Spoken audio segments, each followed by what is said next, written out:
For many years I've thought of myself as a survival horror fan.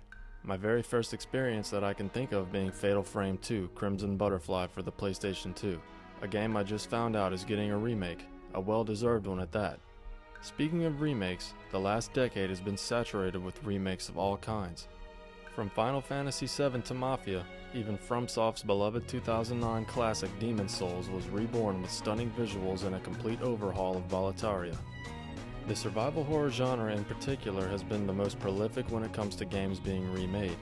Capcom's survival horror classics Resident Evil 2, 3, and 4 were remade and re-released from 2019 to 2023. Visceral Games' futuristic action-packed survival horror classic Dead Space was completely remade and released in 2023 as well, my personal favorite of all games mentioned so far. With all these games being remade, the question is, why? I believed I can answer this question myself. Developers are out of ideas. They need the flow of cash to continue their business. We've seen intellectual property reused by Disney countless times in recent years, adapted into live action or completely photorealistic animation. Remakes of movies and reboots of TV shows, it seems all ideas are used already and recycled with companies knowing that longtime fans will be there to buy and consume. More often than not, these remakes and reboots are met with intense criticism and even vitriol from viewers. I've come to realize that video games are much different. These remakes, to me, are developers sending me a love letter, acknowledging my passion for a specific IP that I grew up with. Knowing that I've missed the good times that I used to have as Leon Kennedy trying to rescue the president's daughter met with Las Plagas infected villagers, or Isaac Clarke in a desperate and hopeless fight to find his girlfriend and to find out what happened to the Ishimura.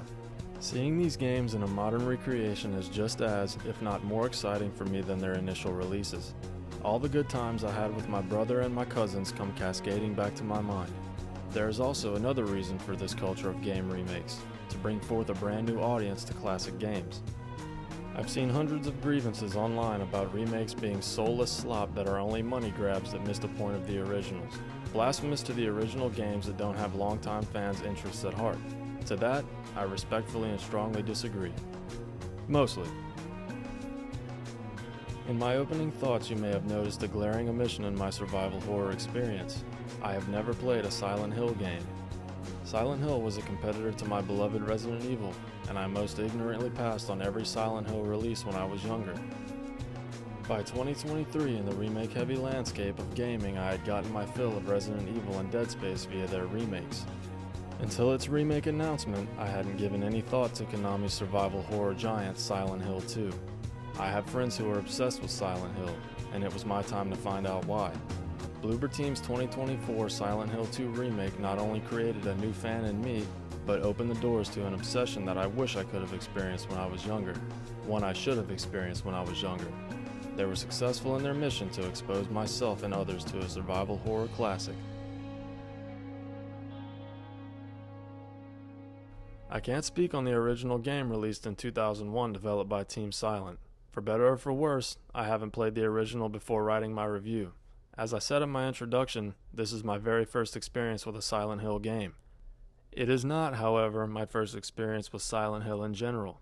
As a boy, I saw the 2006 movie adaptation of Silent Hill on the Sci-Fi Channel, and just as I was gearing up to start my playthrough, I rewatched this movie to familiarize myself just a little with the setting. When I started the game, I immediately felt as if I was back in Silent Hill, a gloomy atmosphere that never lightens or becomes softer not once, a thick shroud of fog that envelops everything and is omnipresent in every direction of our cast of characters. Something is very wrong here, and it's an atmosphere that I can only describe as waking up on a tent camping trip to a soft gray daylight, no shadows being cast and no birds chirping. An environment that stands still and cannot be seen more than 5 or 10 feet in any direction. Although there is no one around right now, there is a sense of nothingness and inherent danger in the foggy silence. This is no doubt a superb setting for a horror story, and the movie does a great job of exploiting the same atmosphere. Watch it if you haven't. We're introduced to our main character, James Sunderland, a man whose personality is as dubious and shrouded as the foggy town he finds himself in. James is not as amnesic as that of someone like Leonard Shelby of Memento, but he is confused and unsure to his core. He does not remember Silent Hill. He's only there because his wife sent him a letter, summoning him to the small desolate town. The only issue is that his wife has been dead for 3 years. Throughout the game, me and James shared something in common. We're very confused. At the end of every level I expected to gain answers, but I was only met with more questions. James often looking up toward the sky or down at the ground in defeated confusion, sighing a heavy breath of exhausted tedium. I can only imagine sometimes that he's thinking the same thing as I am. Where to now, and why? This dangle and chase progression of the story only serves the hopeless and dreadful atmosphere. Multiple times I had to tell myself, we're going to get through this. Just keep going. Just keep playing, and you'll find out what James is doing here. The performances in this game are all around excellent. The 4 other characters also beckon to Silent Hill, looking for something, are often unhinged. Delusional, ascending into madness the longer they search Silent Hill for what beckons them there. It was very comforting meeting with these characters at various points throughout the game. Ironically, they make James seem like the sound, sane, and reasonable one. The twists and turns of Silent Hill 2 are very rewarding, coming together to have me experience an aha moment similar to the game BioShock. The reality of James's situation and how it's revealed is truly one of the best in the business. Shock, sadness, and a sobering realization made me very thankful that the game wasn't over at that point. I wanted more answers. The game only pulled me in deeper when I thought it was over. Silent Hill 2 unsurprisingly looks amazing in the Unreal 5 engine. The photorealism is essential to the horror experience that this game brings to the table. I have only one complaint. In some of the busier sections the frame rate can suffer. I even had to change my settings from quality to performance mid-game on my base model PS5 because the frame rate was stuttering and it just wouldn't stop. Silent Hill 2 is a lot larger than I could have imagined. There are many different levels and environments to my surprise. For some reason I had the impression that the game would take place only in the foggy streets of Silent Hill. Every corner and building of Silent Hill is dilapidated and abandoned. The streets filled with trash, trails of what looks like fresh blood to guide us through the early game. The town looks like people lived there, and one day they didn't anymore. Cars abandoned where they're parked, in the street or at gas pumps. Notes left by coworkers to one another. These notes always serving as clues and hints to send us in the right direction. The town is abandoned, but we aren't the only ones walking the streets.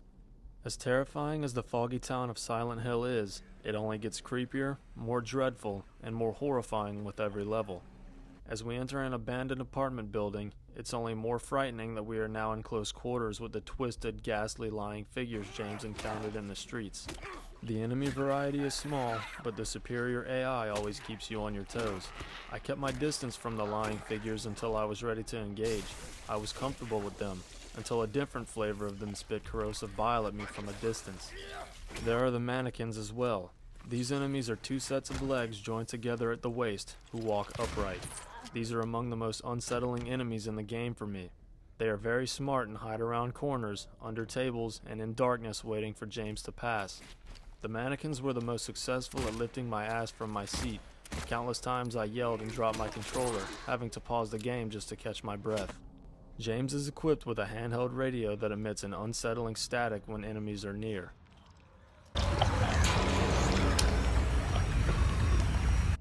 Even when everything is calm, there is still a constant tension.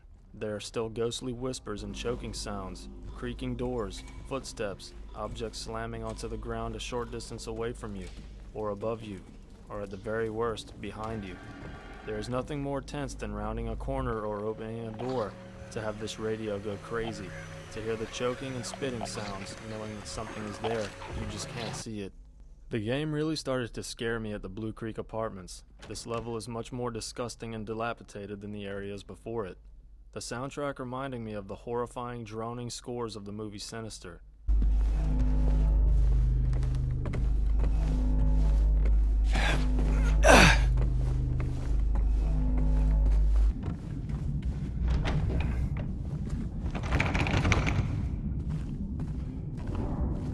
The game also opens up, or remains closed until you complete major puzzles.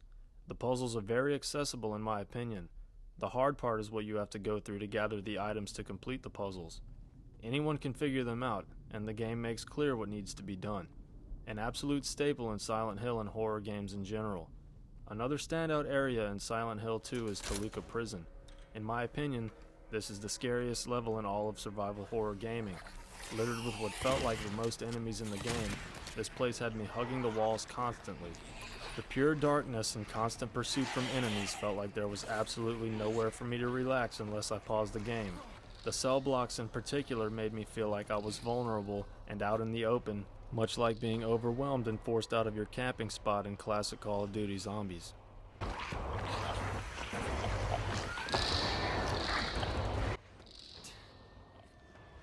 We're not only running from these monsters that we encounter.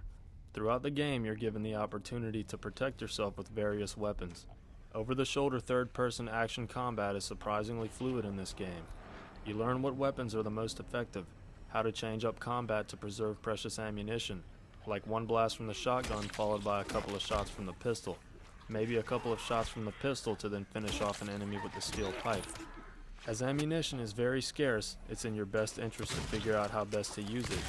Health items are very scarce as well. I always experience a sigh of relief when I found a health drink or syringe.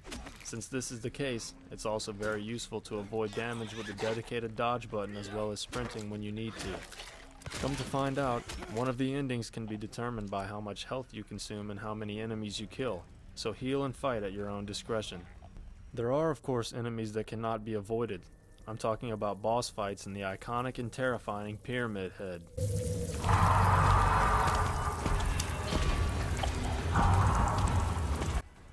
A nemesis-like enemy that pops up at crucial points in the story to stalk and chase you around. There is nothing more terrifying than having him chase you while the radio goes crazy with static. The other boss fights are equally as intense and interesting. One boss fight in particular made me feel anger towards it. Not because of how tense and scary the fight was, but because of how disgusting his backstory was. Although bosses have different behaviors in the game, the objective remains the same. Avoid the metal, shoot the flesh.